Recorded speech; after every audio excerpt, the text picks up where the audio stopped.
Il est mort pour tous, afin que ceux qui vivent ne vivent plus pour eux-mêmes, mais pour celui qui est mort et ressuscité pour eux.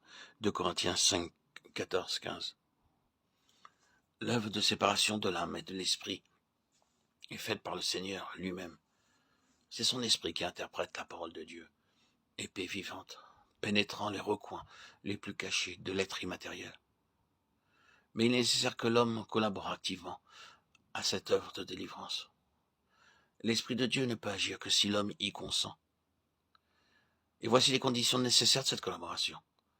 Se rendre compte que la séparation de l'âme et de l'esprit est nécessaire, et en vivant sacrifice, à consentir à l'œuvre du sacrificateur. Vouloir sans restriction et virilement ce que Dieu veut, aussi longtemps que l'œuvre de purification se poursuit. Maintenir la croix comme base, selon qu'il est expliqué dans Romains 6, 1, 14.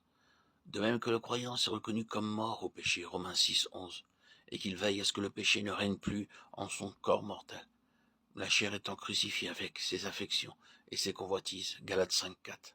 De même, il doit se reconnaître comme mort au péché plus subtil du domaine de l'âme, dont les manifestations sont moins grossières, à toutes les formes d'amour-propre, de vanité, d'égoïsme, à tout amour excessif de la famille, à tout ce qui absorbe le croyant et menace de prendre la première place, laquelle n'appartient qu'à Dieu seul. Une fois toutes ces conditions remplies, il faut veiller à employer immédiatement toute lumière reçue de crainte qu'inutilisée elle ne soit plus discernée. Veiller à marcher vers le but sans défaillance, à vivre sa foi et élaguer, éliminer avec persévérance tout ce que l'Esprit de Dieu révèle comme devant l'être.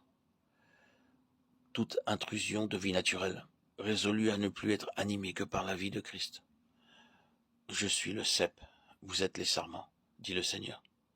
En toute chose, cherchez à marcher selon l'Esprit, à différencier ce qui est psychique de ce qui est spirituel, pour choisir l'un et rejeter l'autre.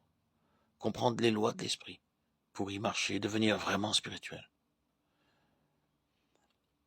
Tandis qu'il remplit les conditions nécessaires, l'enfant de Dieu s'aperçoit qu'il est vraiment devenu une nouvelle créature, ou création. La puissance de la croix en tant qu'épée de l'esprit, maniée par le souverain sacrificateur, a accompli l'œuvre de séparation entre l'âme et l'esprit.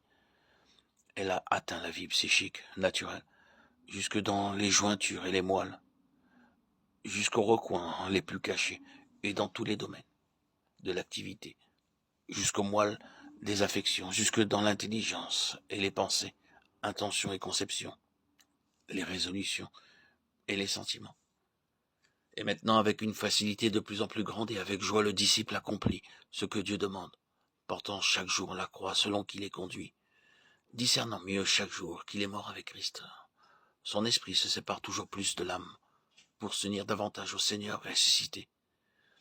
Esprit vivifiant et devenir un même esprit avec lui.